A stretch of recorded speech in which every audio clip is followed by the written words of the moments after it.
Hi, Lee and Eric. I just wanted to real quick run by um, what your laundry room might look like.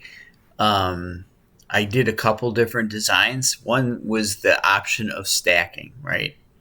Um, First of all, if you do stacking, um, uh, it's going to be more expensive for cabinets. It just is because there's going to be more cabinets required. Um, by maybe about $1,000 more. Um, so what I did is I did a narrow cabinet, the right size cabinet to fit, kind of a typical um, vacuum, uh, and basically shelves above. So the shelving above will look kind of like this. Um, and obviously they're adjustable shelves.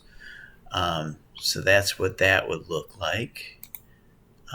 So close that back up, and then of course, um, you wouldn't have that spice rack in there. It's just because it's a Shelf Genie model.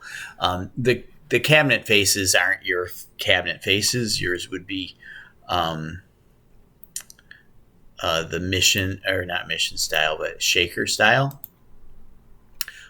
with just a marginal overlay.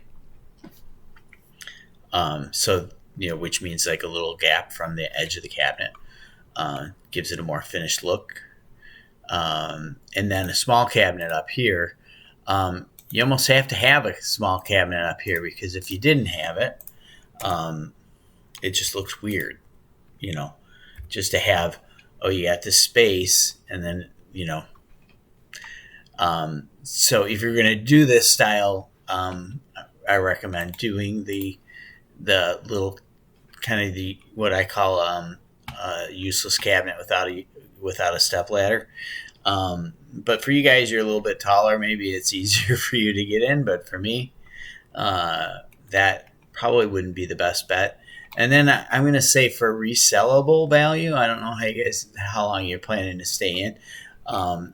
This design probably wouldn't be the best selling feature. You're going to find more people are going to want the to uh, the washer and dryer on the floor. That way, anybody, any height, can manage it. Okay, so with that, that's what we did for there. I'm going to stop this.